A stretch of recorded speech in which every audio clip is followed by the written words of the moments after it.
Bonjour à tous et bienvenue dans Learn to Play, votre émission gaming de la chaîne Studio Bus. L'émission d'aujourd'hui parlera d'actu, comme d'habitude. Et dans la rubrique Learn to Play, on parlera, comme on vous l'avait annoncé lors de la dernière émission, d'Assassin's Creed 2. Mais avant de nous lancer pleinement dans l'émission, laissez-moi vous présenter les chroniqueurs du jour. Et je vais commencer par celui qui va nous faire découvrir un jeu. C'est la deuxième mission pour lui, c'est Thomas. Bonjour Thomas, comment tu vas ? Salut, bah ça va et toi ?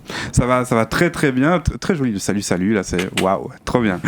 La seconde chroniqueuse, c'est pas une habituée des jeux vidéo. La dernière fois qu'on l'a vue sur ce plateau, elle s'était lamentablement faite tuer dans Minecraft après avoir découvert un portail du Nether après 1 heure de jeu, ce qui est quand même une performance, faut le dire, même si c'était lamentable, c'était une performance. Et aujourd'hui, on parlera de son test d'Assassin's Creed 2. C'est Florine. Bonjour Florine et bon retour. Merci Laurent, je suis un peu mitigée avec cette présentation, mais bon, on va faire avec. Ah, ça va, tu t'y attendais un peu. Oui, de ta part. Et enfin, la plus fidèle, enfin non, parce qu'il y aura un 4e à présenter, la plus fidèle de l'émission, celle qu'on ne bouge plus et qui a d'ailleurs installé une tente en régie avec son chocolat chaud, ses nombreux plaids qui traînent comme ça pour sa rubrique, c'est Marina. Salut Marina, comment ça va ? Salut, ça va très bien, toujours un plaisir d'être à vos côtés dans cette émission. Ouais, toujours, ou bien au chaud en tout cas avec toi. Exactement. Et enfin, le dernier, c'est un petit nouveau dans l'équipe, c'est Clément. Ici, on l'appellera plutôt Clem par solution de facilité. Clément, c'est un peu trop long pour nous.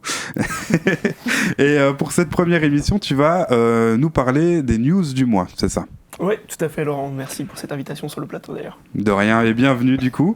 Les présentations sont faites, on est donc prêts et c'est parti avec un petit tour d'actualité avec Clem.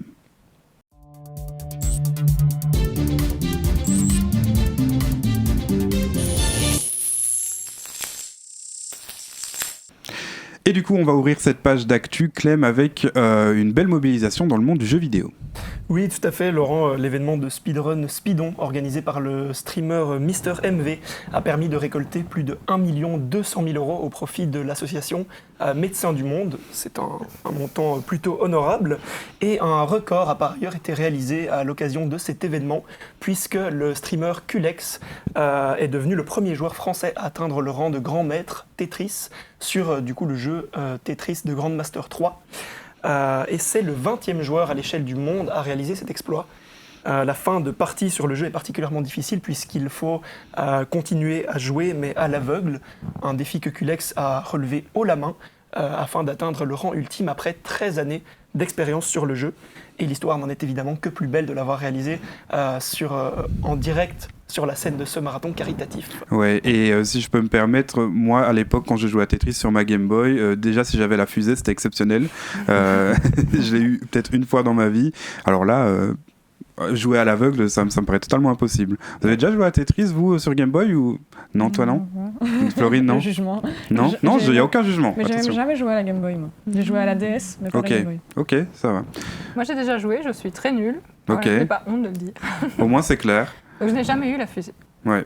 Et toi du coup, Thomas, tu nous parleras d'un jeu qui...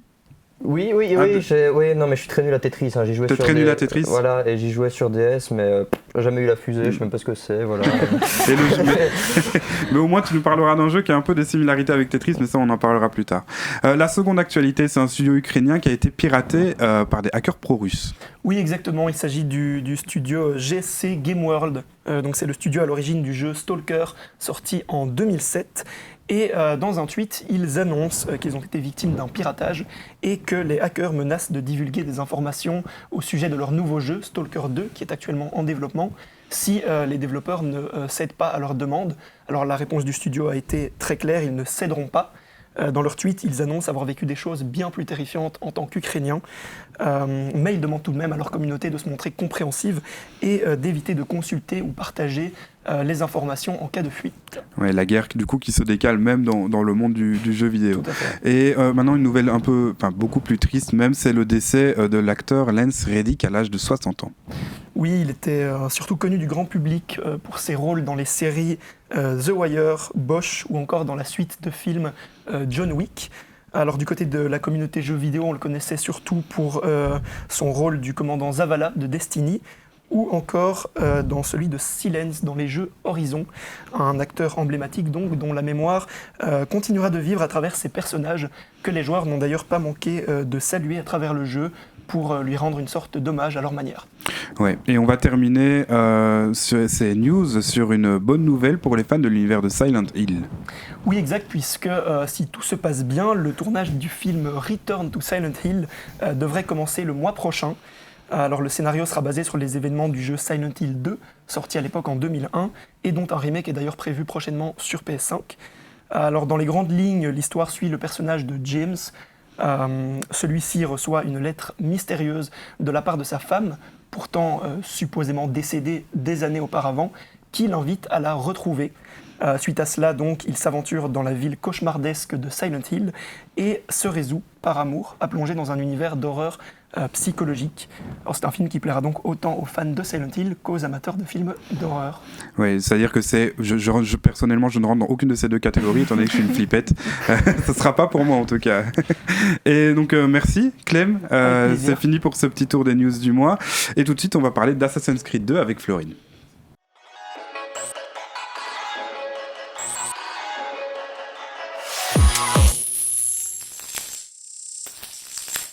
Donc, comme on vous l'avait annoncé lors de la dernière émission, Florine, tu as testé Assassin's Creed 2.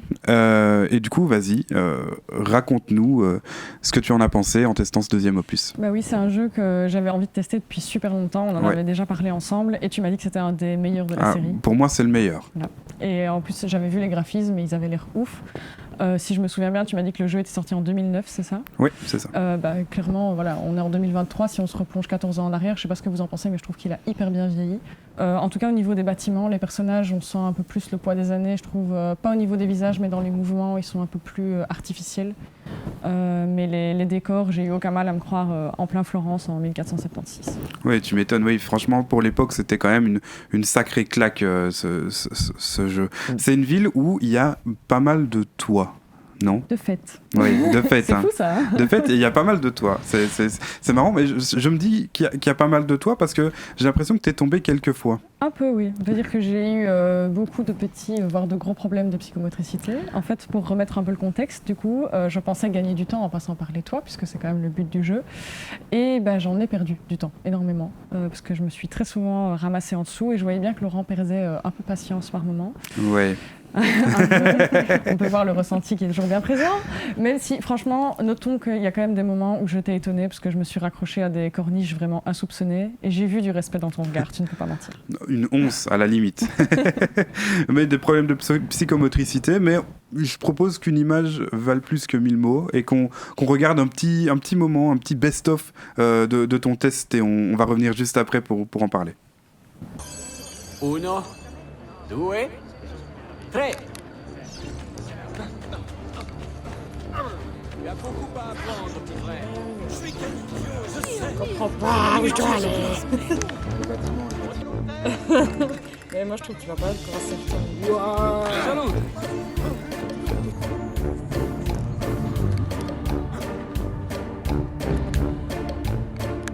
Je suis pas bien. Mais non, j'ai pas le temps là.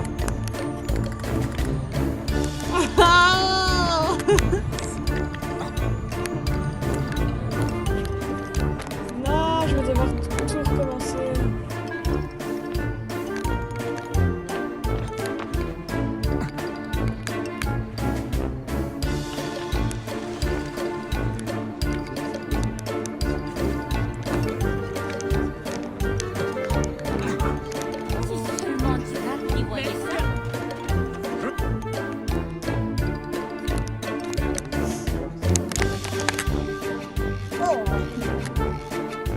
Ah bah non.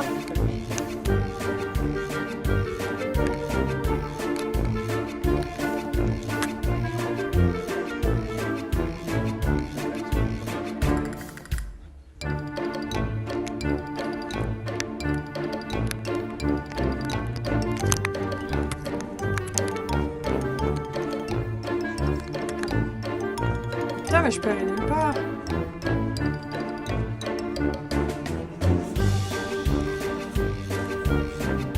Ah ouais. Putain. Mais ressors.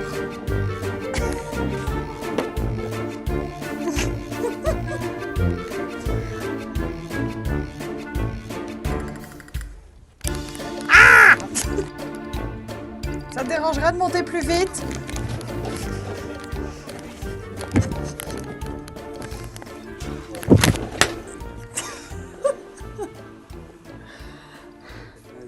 Ça m'énerve, tout ça pour ça. En fait, je pense que le problème, c'était la vitesse. Ouais, bon, ouais, la vitesse, mais pas que à mon avis, mais bref. Ça allait trop vite pour toi? Bah non, en fait, ça allait pas assez vite. C'est un peu paradoxal quand on voit ça. Mais j'ai l'habitude de jouer sur Smash, où du coup, tu restes pas en place 2 minutes. Et donc, j'avais envie de courir partout, ce que je faisais, ce qui était très énervant. Et ben, toi, c'est pas extensible. Donc, je me suis souvent ramassée en dessous quand même. On parlait de vitesse, mais tu as eu aussi beaucoup de mal pour des missions où il fallait suivre des gens, dont, attention, la phrase va être bizarre, dont ta mère et ta sœur, mais bon, la phrase est bizarre, mais il n'y a rien de bizarre, je vous assure. Toi, tu galérais alors qu'elle, elle marchait tranquillement. Ben, en fait, c'était ça le problème. Enfin, vraiment, j'étais pleine de bonne volonté, tu l'as vu. J'essayais de les suivre tant bien que mal, mais même en marchant, j'allais encore plus vite qu'elle. Donc voilà, à mon avis, Non, mais ça, c'est méga frustrant. Mais genre, vraiment, je j'étais donnais là, tout ce mais que j'avais. avant, c'était. Et j'étais 3 mètres devant alors que je marchais, donc je pense que c'est ça qui explique qu'on a joué 4 heures pour faire un tiers du jeu. Ouais, bah, même pas un tiers en fait, c'est plus un 12e parce que tu as 12 séquences et t'en as fait une. Donc c'est vraiment. Super rassurant, vraiment. Bah oui, bah du coup, si je devais faire un reproche au jeu, je pense que ce serait ça. Je l'ai trouvé lent, à la fois un peu dans le scénario, puisque après 2 heures de jeu, j'avais seulement fini l'intro, si je peux l'appeler ça, si je peux l'appeler comme ça. Donc c'est seulement à ce moment-là qu'Ezio est devenu un assassin. Et même dans les mouvements. Et en plus, on n'en a pas parlé, mais ce qui m'a un peu posé problème aussi, c'est la manette. Moi, j'ai l'habitude de la manette Switch. Et là, on a joué sur une manette de PS5, puisque Laurent est riche.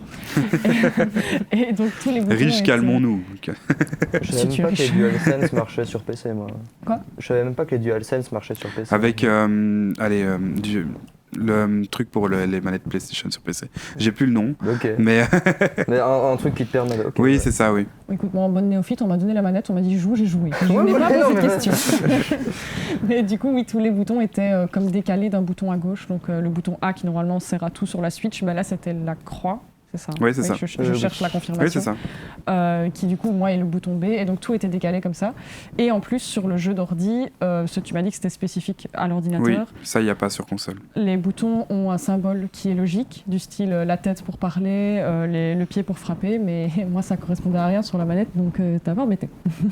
Ouais, et oui, donc ça c'était un peu embêtant et en fait le truc c'est que de base en haut c'est mis de manière à ce que tu puisses retrouver les boutons, donc le truc tête était en haut, etc.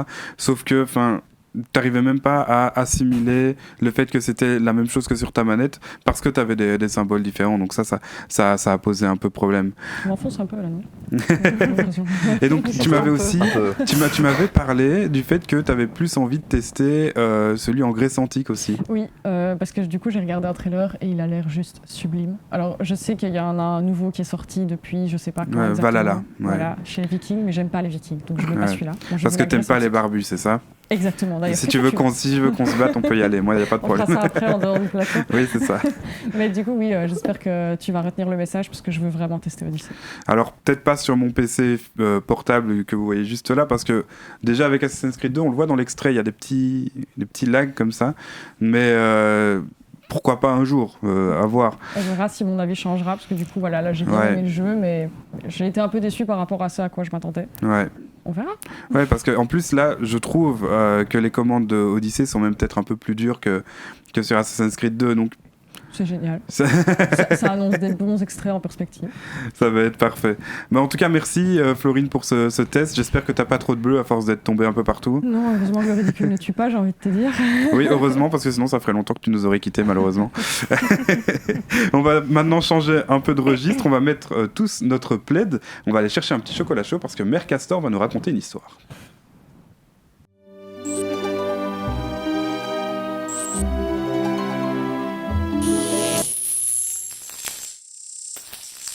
Et donc aujourd'hui, Marina, tu nous parles pas d'un développement d'un jeu chaotique, mais plutôt de l'histoire spécifique d'un jeu. Tu vas nous parler d'un jeu aussi mignon qu'horrifique, c'est Doki Doki Literature Club. Exactement, et pour bien commencer, je vous propose de regarder ensemble le trailer du jeu.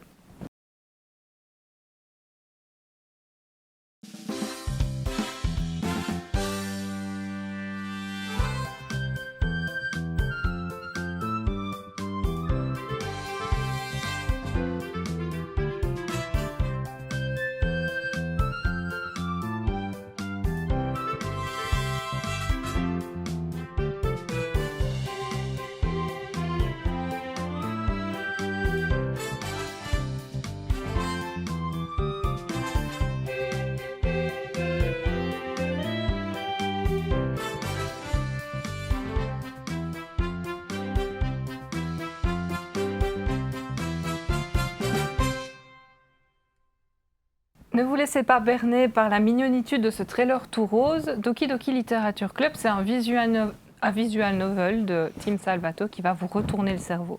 Pour info, un visual novel, c'est un jeu textuel où le joueur doit prendre des décisions qui influencent le cours de l'histoire.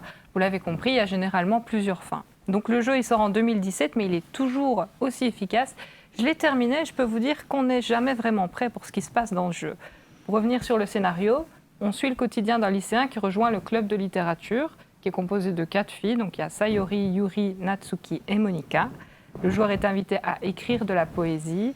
Au travers d'un mini-jeu, on choisit des mots-clés qui plaisent plus ou moins à une ou l'autre fille. Le but du jeu, c'est de passer du temps avec les filles pour se rapprocher d'elles, en fait. Ouais, donc jusque-là, c'est un jeu de drague, somme toute classique. Bon, j'en connais pas énormément, j'en ai pas fait. Non, J'allais dire, oui, j'en ai bah, expert en fait. non, j'en ai pas fait beaucoup. Moins que toi, Thomas, à mon avis. Comment ça? Le grand séducteur. Mais donc, jusque-là, c'est un jeu de drague classique. Même trop classique, on s'ennuie très vite, en fait. Le jeu commence comme une histoire de romance mignonne, enfantine, innocente, le tout inspiré des clichés des mangas japonais. Il faut savoir que le jeu, il est américain. Chaque personnage représente, en fait, un archétype. Les journées se ressemblent et la plupart des dialogues ne servent pas à grand-chose. Mais tout ça, c'est fait exprès. Dan Salvato, le créateur du jeu, il dit qu'il est fan, mais pas fanatique de ce genre vidéoludique. Et il considère en fait que ce genre est coincé, un peu cadenassé dans ses propres clichés. Bref, le vrai scénario, il se fait un peu attendre, quoi. Ouais, mais au final, la patience, elle est quand même assez bien récompensée parce que le jeu devient particulier à un moment, on va dire. Oui, si on démarre par des clichés, le jeu, il va s'assombrir. Et les personnages, ils vont commencer à montrer des signes d'instabilité mentale. Le mini-jeu de poésie va commencer à proposer des mots de plus en plus bizarres. On va aborder la dépression, par exemple, avec Sayori. Et puis d'un coup, il y a un événement qui va faire basculer le jeu vraiment dans l'horreur psychologique. C'est le S-word, la mort de Sayori. Ouais, et là, d'un coup, on rigole plus. Et d'ailleurs, moi, je vous en ai parlé tout à l'heure, je suis une flippette. Là, je ne rigole plus non plus. Oui, et le jeu est très brutal dans sa mise en scène. En plus, il culpabilise le joueur. Je m'explique. Il faut savoir qu'avant de passer à l'acte, Sayori, elle va confesser ses sentiments à notre personnage. Et on a le choix de refuser ou pas. Alors moi, personnellement, je supportais pas l'archétype de Sayori. Enfin. Oh non. Oui, j'avoue, elle s'est pris en râteau. Mais tu n'as pas honte? J'ai pas honte, bah non, je l'aimais pas, voilà. Tu dors bien, Rémi, ça va? Je dors très bien sur mes 2 oreilles, je n'ai pas de regrets, voilà. Eh ben bravo. Et je trouve en fait que c'est tellement insupportable que ça casse un peu l'impact horrifique Ok. de l'acte. Oui, il y a un contraste. Oui, il y a une volonté de dire les gens dépressifs, ils sont pas tous des Dark Sasuke, comme on peut dire. Mais là, en soi, on a juste un archétype ambulant, un cliché ambulant qui s'en va, et puis on passe à autre chose. Oui, parce que le jeu essaye de te faire culpabiliser, en fait, par après, c'est ça? Oui, c'est ça. Comment est-ce qu'il nous fait culpabiliser? C'est qu'en soi, il nous fait comprendre qu'elle a des problèmes, mais on va jamais plus loin. Ça reste toujours très superficiel, comme les relations des personnages de manière générale. Sayori, en fait, elle est véritablement victime de son archétype, on peut le dire. Ouais, et la suite du jeu, du coup, ça se passe comment? À partir du moment où on bascule dans l'horreur, ça se passe comment? On va tout simplement plonger dans les tourments de chacun des personnages, le tout dans une ambiance de plus en plus oppressante. Le jeu, il donne littéralement l'impression d'être hanté. On a par exemple le personnage de Yuri, qui est très calme et posé, qui va véritablement basculer dans ce qu'on appelle une yandere. En gros, c'est un terme japonais qui désigne une psychopathe qui ferait tout pour l'objet de son amour. Et après, ça va encore plus loin. Oui, après la disparition de Sayori, tout le monde pète littéralement un câble. On bascule dans la folie, ce qui nous donne l'impression de perdre carrément le contrôle du jeu. Puis ça glitch, il y a des sautes d'images, il y a des fantômes. Bref, le contraste est saisissant avec ce que vous avez pu voir au début du jeu. Oui. Et comme si le jeu n'était pas assez perturbant, il y a le 4e mur qui est souvent brisé, grâce notamment au personnage de Monika. Ouais, là, c'est le moment où Monika, le mastermind, s'adresse directement aux joueurs, c'est ça? Oui, sans trop spoiler, tous les chemins mènent à Monika. Donc en gros, même jusqu'à terminer hors de l'espace et du temps, carrément. Donc Monika, c'est la présidente de club de littérature à la base. J'étais tellement choquée la première fois qu'elle m'a appelée par mon vrai prénom et pas par mon pseudo. C'est vraiment. Bah oui, hein, c'est choquant, on est d'accord. Ouais, c'est ça. Mais en fait, il arrive à retrouver ton nom d'utilisateur sur Windows, en fait. Exactement. Et du coup, il te retrouve comme ça. C'est vraiment, elle fait. Ou devrais-je plutôt dire Marina, Thomas. Oui, c'est ça. Ouais, t'es là. Mais elle pète le quatrième mur assez tôt, Assez en fait. souvent, assez tôt, Même assez mais tôt. on s'en rend pas nécessairement Ouais. compte. Oui, Lors de c'est la des première- petites Ça phrases passe. perdues. Hein, C'est oui. ça passe un peu sous silence, quoi. Envie de le tester, Florine? Pas vraiment, non. Je vais faire comme toi, je vais faire la flippette. Pour résumer, en clair, tu vas t'ennuyer pendant 2 heures, puis tu vas flipper pendant 2 heures. Voilà, Donc- c'est ça. Même plus que 2 heures. Moi, j'ai 8 heures de jeu sur le game, quoi. Et donc, je continue, je ne spoilerai pas plus. Juste une chose à dire avant de clôturer cette chronique. Si vous voulez recommencer depuis le début du jeu, après la fin du jeu, donc ça c'est normal, ne sélectionnez pas recommencer une nouvelle partie directement, ça ne servira à rien, ça vous mènera juste à Monica, encore une fois. Ce qu'il faut faire, c'est désinstaller et réinstaller le jeu sur Steam, en tout cas. Ou alors, tu m'avais dit qu'il y avait un truc Oui, avec c'est le ça, fichier script. En fait, c'est sur le jeu, c'est ça aussi, parce qu'il explose le quatrième mur de manière ultra dérangeante, c'est que vraiment, à un moment, tu peux vraiment aller chipoter dans les fichiers du jeu. Ouais. Et si tu en fait, il y a un dossier où tu as genre les quatre personnages, genre Ok. Monica.chr, le truc qui va. Et si tu supprimes Monica, ça va relancer le jeu et il va se passer un truc, je vais pas Ouais. trop dire. Mais en gros, la méta, elle s'arrête jamais. Oui, Ok. c'est ça, c'est vraiment. Ton jeu, il est hanté, quoi. Ouais, ok, donc si tu veux relancer le jeu et réessayer juste histoire de rigoler un peu, faut bac plus 5 en informatique. Oui, c'est ça. Bah, heureusement, il y a des tutos pour tout Ok. ça. C'est justement cette vision Tu n'as pas des bac choses plus un 5 peu- en informatique. Non. Je suis étonné. Mais... Ou alors, je ne suis pas au courant. Mais donc, c'est justement ce côté innovant et un peu particulier qui a fait le succès de la licence. Donc, Doki Doki, c'est vraiment un ovni dans les visual novels. Et il vaut le détour. Attention tout de même, âme sensible, s'abstenir. Ouais, c'est bien de le préciser parce que c'est vrai que j'ai regardé un stream de Doki Doki Literature Club et j'avoue que je m'attendais pas du tout à ça. Je me disais, mais pourquoi il joue à ça? Genre, je regardais un streamer, je me disais, pourquoi il joue à ça? C'est Pourquoi tout nul. le monde en parle? Ça a Ouais, l'air c'est d'être, ça. Et voilà, je me c'est suis un dit- cliché en plus, Et je me suis dit, en fait, je vais le laisser en fond, mais je vais faire des trucs sur le côté. Ah, et mais puis à un non. moment, genre, je prête un peu plus attention au jeu, je suis là, oula, ça commence à être bizarre un peu. Et oui, ça part en couille et j'étais pas bien à la fin. Genre, le streamer s'appelle Philippe. Et quand Monica Rien que ça, il dit, met déjà un truc mais bizarre. oui, Philippe, je suis là, wow, what the fuck, ok. Très très bizarre. En tout cas, merci Marina pour cette chronique. À noter qu'il y a une version étendue aux consoles qui est disponible depuis juin 2021. Elle propose des contenus remasterisés et augmentés. Ça s'appelle Doki Doki Literature Club Plus. Tout s'appelle Plus hein, pour le moment. Oui. PlayStation Plus, Disney Plus, Il n'y a Apple pas vraiment, Plus. il y a Ah pas non, c'est vraiment Apple TV. d'effort. Hein. Oui, il n'y a Voilà. aucun effort. Ils mettent plus partout.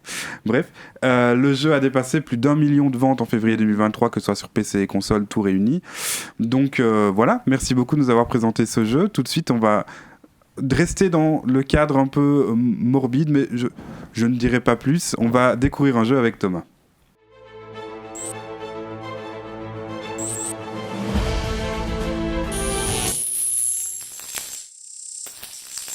Et donc Thomas, tu nous fais découvrir un jeu qui est Spiritfarer.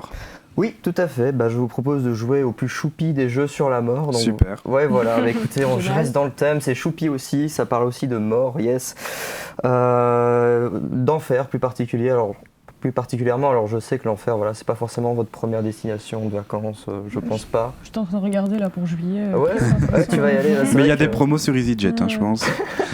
Au moins, il fait chaud, tu vois. Ouais, c'est ça, tu c'est vas bien. chercher la chaleur, exactement. Bah justement, voilà, parce que chez L2P, on prend tous les risques pour notre audience, les milliers de spectateurs qui nous regardent. Bonjour sur à tous, hein, d'ailleurs. On va peut-être remplir un Stade de France bientôt. mais Ouais, c'est ça, en fait, exactement. On est en train de voir avec l'orga, quoi. Mais... Ouais, c'est ça. Bah, du coup, nous, on recule devant rien. Et donc, j'y ai passé une 50aine d'heures. Et pour tout vous avouer, c'est pas aussi déplaisant que ce qu'on pourrait le croire. Il fait pas aussi chaud que ça, d'ailleurs. Justement, avant d'en dire plus, je vous propose de regarder le trailer du jeu, le trailer animé. Rated T for Teen.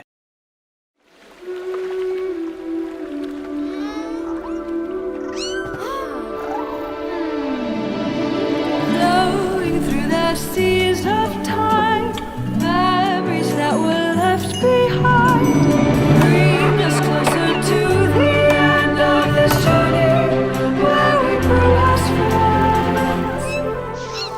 And I'll take your hand and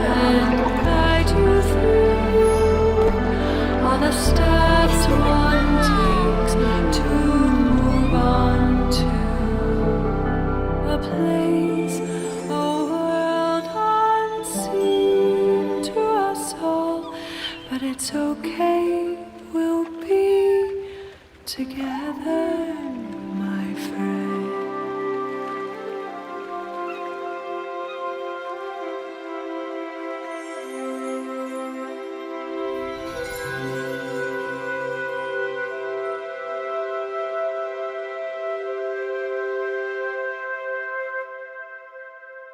Et du coup, raconte-nous comment débute le jeu. Donc, comme on a pu un petit peu le voir sur le trailer, donc on se réveille sur une barque menée par une silhouette noire et imposante, revêtue d'une large cape sombre comme ça. C'est qui? C'est Caron. Est-ce que ça vous dit quelque chose, Caron? Moi, je connais pas du tout. Les latinistes connaissent 6 ans de latin. Moi, je n'ai fait aucune année de ouais. latin et je m'en porte très bien. Débrouille-toi. Tu vois, je me porte très bien de ne pas avoir fait de latin. Ça avait l'air d'être une horreur quand j'étais en secondaire. Non, c'était très bien. On est jour 2 à avoir fait 6 ans de latin, je pense. 3. Ah, bah voilà. donc on connaît Mais tout le tous, monde t'oublie, Mais voilà, mais tous tes chroniqueurs ont fait. Waouh, 6 ans je de suis latin. le mauvais élève du coup. On est cultivé. Je suis le nous, on est mauvais élève. cultivé.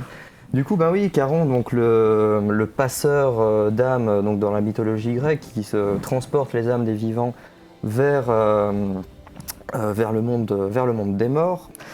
Et après une longue carrière, longue de plusieurs millénaires, je pense minimum, à accompagner les morts vers l'au-delà, il prend enfin une retraite bien méritée. Voilà, Il a été manifesté lui aussi en France ou... Ouais, peut-être, je sais pas. Bon, après, en tout cas, voilà, après quelques millénaires d'années de service, je pense qu'il a tous ses trimestres. Ok, ça va. Donc voilà. Et donc, évidemment, il faut bien un successeur. Et la bonne nouvelle, hein, c'est que le nouveau passeur d'âme, c'est vous.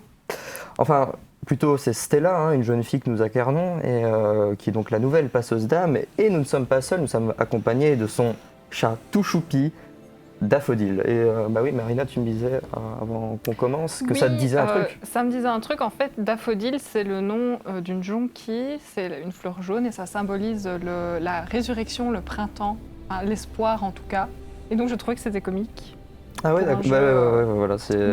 Pour Spiritfarer, je trouvais que c'était absolument dans le thème. Ouais, c'est très ça. poétique. Hein. Ouais. Ouais, mais tout le jeu est vraiment très très poétique. Et ça, enfin, voilà, en plus, voilà, tu le sais, latiniste, on le sait, voilà, Daffodil. Bien sûr. Ouais, bon. Et donc oui, c'est à nous qu'il revient de trouver les âmes égarées sur les différentes îles et ensuite de les amener dans l'autre monde. Donc on y accède à cet autre monde grâce à une sorte de portail qui s'appelle le Seuil éternel. Et d'ailleurs, sur ces belles paroles, Caron traverse lui-même ce portail et disparaît. Donc voilà, il nous aide pas vraiment le gars, il nous dit là, démerde-toi. Ouais, vas-y, fais ton truc. Voilà, de toute façon, voilà, moi j'étais tout seul, j'ai dû me démerder pendant des millénaires, donc voilà. Mais c'est comme ça, on apprend sur le tas, c'est le monde du travail. Hein. Voilà. Mais alors concrètement, on est face à quel type de jeu dans le gameplay? Ouais, donc en fait on est face à un platformer en fait assez classique à la Mario, clairement, mais il y a de la gestion de ressources en plus. Ok. Je dirais que c'est même le cœur du jeu en fait. Tu récoltes divers Matériaux. Ouais, divers matériaux que tu trouves évidemment dans différentes régions.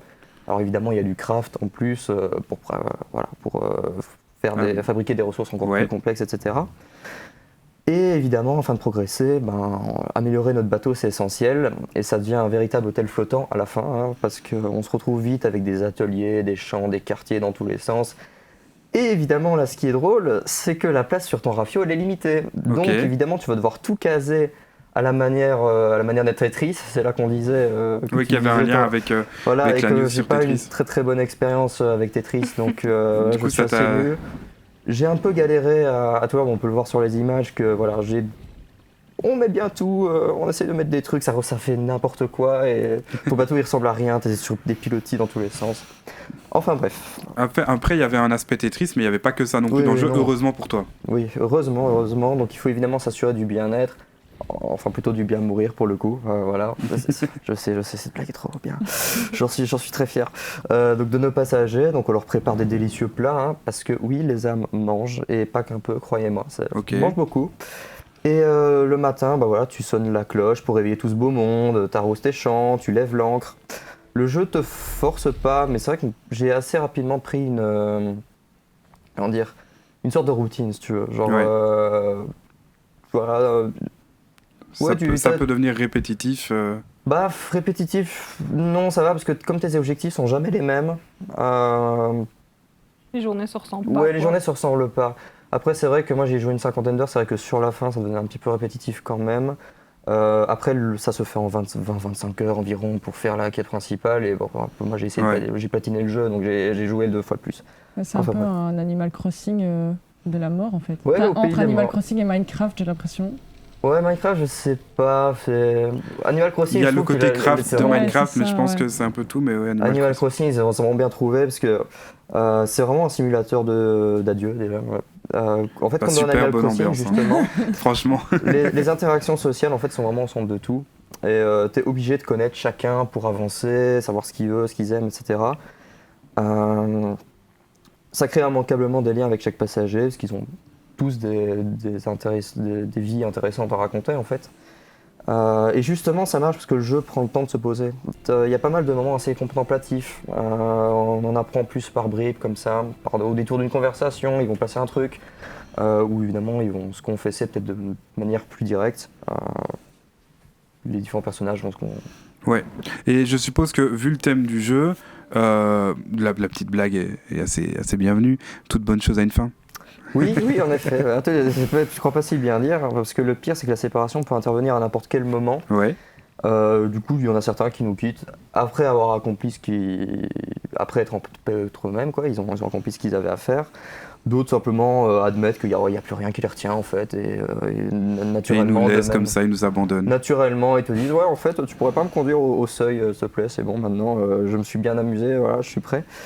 Et la fin et ce qui reste de leur passage, en fait, du coup, dépend de toi. Le jeu n'a pas non plus de grandes prétentions métaphysiques ou philosophiques.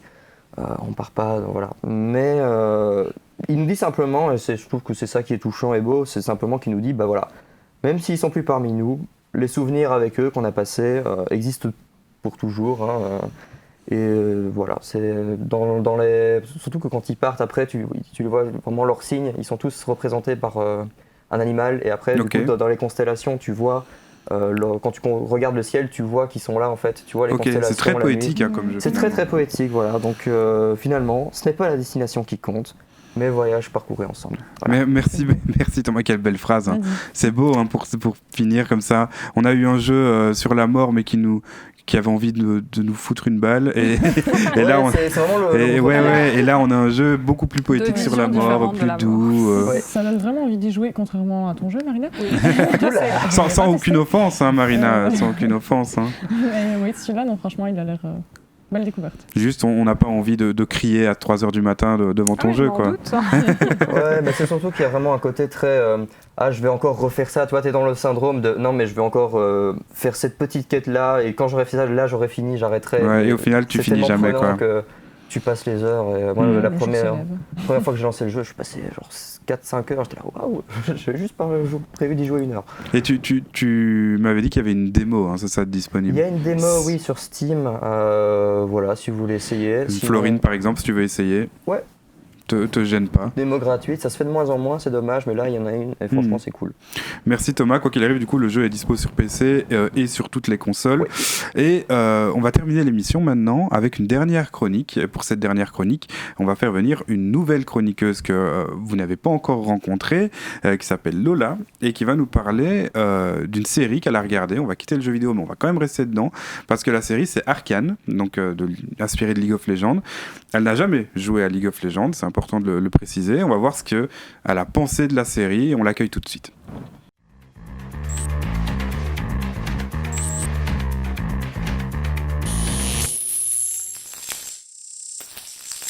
Alors Lola, déjà, bienvenue dans l'équipe. Merci. De rien, ouais, bravo Lola, on accueille Lola. Donc tu vas nous parler de la série Arcane que tu as regardée. Tu as regardé toute la saison 1. Ouais. Il n'y a pas en de saison 2 pour le moment. intégralité, Tu as tout regardé, elle est sortie en 2021, elle se déroule dans l'univers de League of Legends. Tu n'y connais rien, je le disais, à League of Legends, et pourtant, tu as bien aimé. Ouais, j'y connais vraiment rien. J'ai pas la moindre idée du scénario du jeu, des missions qu'il faut accomplir, rien du tout. Et donc je pense que je rate des références forcément sur Ouais. l'histoire des personnages, des trucs comme ça. Mais ça m'a pas du tout empêché de comprendre et d'apprécier. Et on va, avant d'aller plus loin, on va d'abord regarder la bande-annonce de la série pour se mettre un peu dans le bain, et puis on va revenir. When I was a kid, me and my sister, we played a game where we pretended to chase monsters away.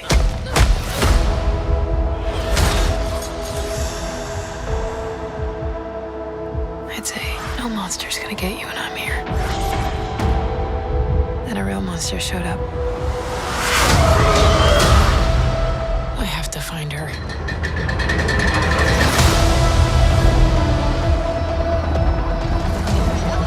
The world's growing smaller every day. Up there on the surface, the topsiders are leaving the undercity further behind. I believe I've discovered something incredible. A way to harness magic through science. You don't understand what's at stake. Power doesn't come to those who are born strongest. It comes to those who will do anything to achieve it. Imagining yourself a hero? Then what are you waiting for?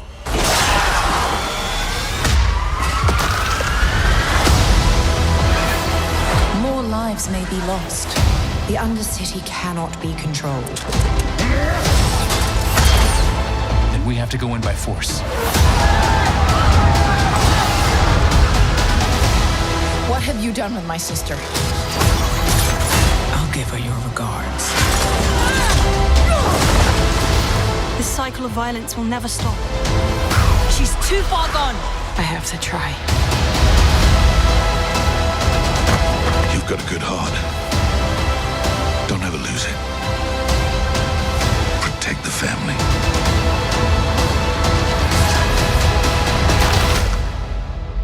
Are we still sisters? Nothing is ever going to change that.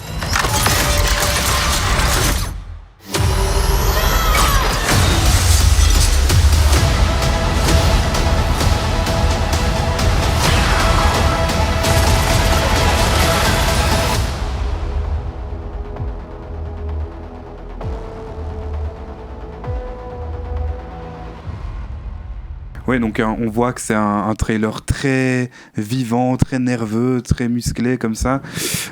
Justement, dis-nous, tu as dit que tu as bien aimé la série. Qu'est-ce qui t'a plu dans cette série ? Beaucoup de choses, mais en premier lieu, comme vous l'avez vu dans la bande-annonce, c'est l'animation. Ouais. Donc en général, c'est une technique qui me touche. Mais là, l'esthétique, elle est vraiment... la direction artistique est vraiment bien. Ouais. On plonge tout de suite dans l'univers. Enfin, je pense que vous l'avez vu, c'est une esthétique un peu steampunk, 19e siècle, futuriste comme ça. Donc il y a à la fois des bâtisses avec de grandes coupoles, des vitraux, du marbre pour la ville haute, parce que c'est divisé en deux quartiers, et aussi une architecture déstructurée avec des quartiers sombres qui grouillent de gens, une ambiance punk électro, de squat pour la basse ville, et ça se retrouve aussi dans les vêtements et l'apparence des personnages. Ouais, et c'est une série où il y a, vous l'avez remarqué déjà dans la bande-annonce, il y a énormément d'action. Ouais, exactement, beaucoup de scènes de combat, et pareil, elles sont hyper bien réussies, on en prend plein les yeux, et justement, on va voir un exemple avant de continuer.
Donc voilà, c'était un petit aperçu d'une des scènes d'action. Et cette scène que vous venez de voir, elle a été animée par le studio d'animation qui s'est occupé de toute la série. Donc c'est un studio français qui s'appelle Fortiche Productions. Ils portent bien leur nom, si je peux me permettre, parce que c'est vraiment, ça assez claque. Fortiche, ouais, bien sûr. Et selon le Figaro, l'animation de la série a coûté entre 60 et 80 millions d'euros. Et le projet a pris 5 ans, donc c'est assez impressionnant. Et justement, je me demandais si cette esthétique se retrouvait aussi dans le jeu. Ben, pas réellement en fait, non, c'est pas la même esthétique, tu vois. Dans le jeu, t'as le même chara-design, on va dire, c'est-à-dire que les persos sont similaires, tu vois, niveau habillage, etc. Mais dans le jeu, c'est beaucoup plus pixelisé, beaucoup plus polygonal, j'ai envie de dire, parce que c'est... Donc dans un MOBA, t'es dans une vue du dessus, donc tes persos sont assez petits, donc il n'y a pas besoin de détails de fou. Donc t'as pas vraiment cette esthétique aussi léchée dans le jeu. Il y en a qui ont testé League of Legends, au moins joué ici. Moi oui, un petit peu. On a essayé de me montrer comment ça fonctionnait.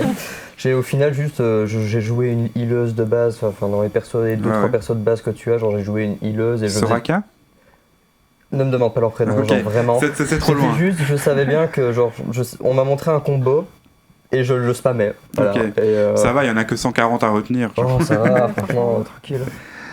Et toi, Marina, t'avais testé aussi? Moi, j'ai testé, genre le didacticiel. Je pense que j'ai joué H, est-ce que c'est possible? Oui, tout le monde joue H dans le didacticiel. Et ben du coup, je n'ai pas aimé. Ok. C'était vraiment pas mon truc. Bah du coup, Florine et Lola, il faudrait que vous testiez. Hein, Moi, pourquoi je vois quand même à quoi ça ressemble. J'ai jamais joué. Ah, tu vois à quoi ça ressemble? J'ai regardé des streams. Ah oui. T'as regardé des streams? Oui, pas de ma pleine volonté. Ok. Mais j'ai regardé avec quelqu'un des streams. Ok, ça va. As-tu regardé Stardosh? Oui, sûrement. Je pense que ce nom-là me dit quelque chose. Écoute-moi, on me met devant une télé, on me dit reste là, je reste là. Je vais pas un ordi en l'occurrence, mais... T'as pas beaucoup de... Comment dire, de caractère, on va dire. Non, vraiment. Tu viens me rechercher 3 heures après, j'ai pas bougé. Ok, ça va. On dirait mon chat, tu vois, quand je le dépose quelque part, je viens 2 heures après, elle est toujours là, donc... Donc, maintenant, on a parlé de l'esthétique, tout ça. Parle-nous un peu du scénario, ce que tu as apprécié dans le scénario. Ouais, donc je vais reposer le cadre de la série justement pour que les spectateurs s'y retrouvent. En fait, la série se déroule dans une cité divisée en 2 parties. Okay. Donc, il y a une haute ville réservée aux riches qui s'appelle Piltover et qui a érigé le progrès un peu comme mantra. Donc ça, cette ville, elle est gouvernée par un conseil qui est composé en fait de conseillers de différents clans, de familles, et qui règne sur une basse ville qui s'appelle la Zone, une basse ville souterraine, et qui est rongée par la pauvreté, la drogue et la violence. Super, un super cocktail. Moi, ce que j'aime bien, c'est que dans cette émission, on reste quand même dans une bonne ambiance. Oui, quoi. c'est ça. C'est ça, on va que dans des lieux sympas et tout. Déjà, dans les news de base, on a parlé de Silent Hill, puis après, on a parlé de Doki Doki. Il n'y a que Assassin's Creed qui était pas trop horrifique. Mais après, on a parlé d'un jeu sur la mort, et là, on reste dans la drogue, la violence. On est cohérent. Et donc, on suit une ribambelle de personnages qui font partie de l'un et l'autre quartier, mais les personnages principaux sont Vi et Jinx, 2 sœurs de la Zone. Et l'intrigue, en fait, va tourner autour de la découverte de Jace, qui est un scientifique, qui va parvenir à maîtriser l'Hextech, qui est une magie et une technologie puissante. Et donc, bien sûr, tout le monde va vouloir s'accaparer cette magie, aussi bien dans la haute ville que dans la basse ville, et ça va contribuer à embraser le conflit entre la Zone et les têtes dirigeantes de Piltover. Voilà pour le résumé. Oui, et donc on a tout un univers qui est décrit là, et on a une intrigue qui est à la fois politique et à la fois sociale. Ouais, c'est ça, et c'est ce que j'ai vraiment adoré. L'intrigue politique, elle est passionnante, parce qu'en fait, ce qui est au cœur de la série, c'est la lutte entre 2 classes sociales, donc les riches de Piltover et les pauvres de la Zone. Donc on a ce conflit-là, on a le rapport de force entre les 2 quartiers, et on a aussi toute la question qui traverse la série de qu'est-ce que c'est la solution? Est-ce que c'est le pacifisme? Est-ce que c'est la violence? Est-ce que c'est le compromis? Et la série rend hyper bien compte, je trouve, du monde politique, en fait. Elle l'observe hyper bien, on voit les personnages pris dans leurs contradictions, ils doivent composer avec les intérêts personnels et financiers qui viennent s'immiscer dans les préoccupations publiques. Ouais, très actuelle en fait, comme série qui traite des sujets qui, même si c'est dans une fiction, on peut les adapter à la réalité. Quoi. Ouais, c'est ça, c'est hyper bien fait et ça se retrouve, c'est particulièrement bien dépeint dans le personnage de Jace, donc, qui est le scientifique dont je vous parlais. Donc lui, il a un moment de la série, il est amené à gouverner au conseil, c'est lui qui a développé l'Hextech. Et donc lui, son but, c'était d'améliorer la vie des citoyens de Piltover, mais aussi de la Zone. avec cette magie-là qui peut aider les ouvriers, etc. Mais en fait, il se retrouve pris dans les intérêts marchands, de classe, et il doit apprendre le jeu politique et toutes ses impasses. Ouais, et alors l'autre grande thématique qui traverse la série, justement, t'en parlais avec Lextech, c'est celle du progrès. Et aussi, bon, c'est du progrès, mais aussi de ses limites, quoi. Exactement. Donc Lextech, on en a parlé, c'était tout un monde de progrès et d'amélioration des conditions de vie qui s'ouvrait à Piltover. Mais en fait, cette magie, elle a un potentiel de destruction immense aussi. Et justement, la série questionne hyper bien cette notion de progrès. Donc Piltover est à la pointe des technologies avec cette magie, mais d'un autre côté, il y a cette basse ville souterraine en fait, qui crève de faim. Donc, en gros, la série, elle parle de problématiques intemporelles et très actuelles. Ouais, donc ça, comme on le disait, des thématiques qui sont très actuelles et adaptables à la réalité. T'as cité quelques personnages, t'as cité Jace, Vi, Jinx. Qu'est-ce que t'as pensé des personnages de manière générale ? J'ai adoré également. Voilà, je ne sais pas adoré. si vous avez compris. Ça, j'ai bien aimé. Et ça aussi, voilà. Je vous ai dit que j'ai aimé ça. Donc voilà, j'ai adoré. Très riche psychologiquement. Ils sont bien développés. Ils sont très nuancés aussi. Donc ce qui les rend parfois détestables et aussi attachants à la fois. Ça, c'est bien, parce qu'il n'y a rien de pire qu'une série où il y a les gentils et les méchants à côté. Et c'est pas du tout ça. Et, ça, c'est super. Enfin, c'est très fin. Et personnellement, j'ai eu un petit coup de cœur pour le personnage de Jinx, ou Powder. Donc parce qu'elle a deux personnalités en fait, qui est la sœur de Vi. Et voilà, toute l'histoire est bien développée autour d'elle, autour de l'histoire avec sa sœur, ses traumatismes d'enfance, parce qu'en fait elle est abandonnée par sa sœur. Enfin, c'est un peu plus compliqué que ça, mais voilà. Et donc ça la rend très instable psychologiquement, mais aussi très redoutable. Enfin, on l'a vu avec la scène de combat. C'est une personnalité très forte. Elle est un peu badass. Exactement, c'est le mot. Et justement, elle me fait penser un peu, enfin je sais pas si c'est pertinent comme comparaison, mais à Harley Quinn. Aussi bien dans son esthétique vestimentaire, ses cheveux bleus, etc. Mais aussi dans sa personnalité déjantée. Ouais. Mais le personnage de Jinx est inspiré d'Harley Quinn de base. Donc c'est pour ça que sur League of Legends, tu peux avoir des skins sur les personnages. Donc c'est des habits différents pour ceux qui connaissent pas. Et il y a un skin c'est Harley Quinn, tu vois. Donc c'est vraiment tiré de là, tu vois. Et c'est assez marrant parce que justement dans le jeu, pendant très longtemps et même encore maintenant, Jinx a été un des personnages préférés des gens. Et c'est marrant que dans le jeu et dans la série, ça ressorte un peu. Donc c'est-à-dire que Jinx, ça reste quand même un des personnages les plus aimés de la série et du jeu, quoi. Ouais, je sais pas si dans le jeu, s'il tourne tout. Enfin là, c'est un des personnages principaux, quoi. Je sais pas si il n'y a pas de personnage principal dans le jeu, si tu veux. J'allais demander, Laurent, justement, toi qui as l'air de pratiquer League of Legends. J'ai pratiqué. De ce qu'elle racontait, etc. Est-ce qu'au niveau du lore, ça colle un peu ou ils ont pris des respects Non, le lore colle parce qu'en fait, Arcane s'inspire du lore de League of Legends. Il faut savoir que dans League of Legends, chaque personnage a un lore très développé, avec plein d'histoires sur lui et tout, et toutes les histoires sont reliées entre elles, c'est très bien fait. Et du coup, là, oui, ça colle, tu vois, elle vient bien de la zone. C'est juste pour me dire, tiens, ils ont pris beaucoup de liberté ou ils ont évidemment faudrait confronter. Ils ont mis un scénario en place, tu vois, mais ils ont gardé le lore principal des persos. Et ça aussi qui fait que la série a été un gros succès, c'est que ça a respecté le jeu, mais extrêmement bien, et en même temps ça a donné une série pleine de rebondissements, originale et tout.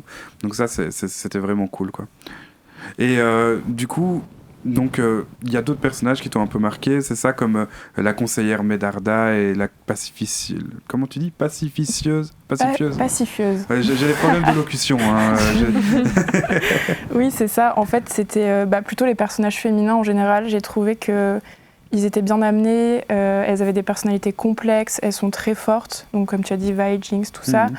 Et de ce point de vue-là, c'est une réussite, je trouve, de voir des personnages féminins qui sont pas stéréotypés et qui ont aussi un rôle de premier plan. Et donc tu sais qu'il y a une saison 2 qui est en route. Évidemment. Et oui, je l'ai appris en regardant la série, et du coup je me réjouis de voir la suite, car la fin, justement, elle nous laisse un peu sur notre fin, si je peux me permettre ce petit jeu de mots. Il y a tellement de calembours aujourd'hui, il y a tellement de poésie aujourd'hui, c'est hallucinant. Est-ce qu'il y a des gens qui ont vu la série ici ou qui aimeraient la voir? Oui, ça vous dirait bien. C'est comme pour Spiritfarer, tu sais vendre ton produit. Il reste plus qu'à maintenant, Florine. J'avais du taf sur la planche.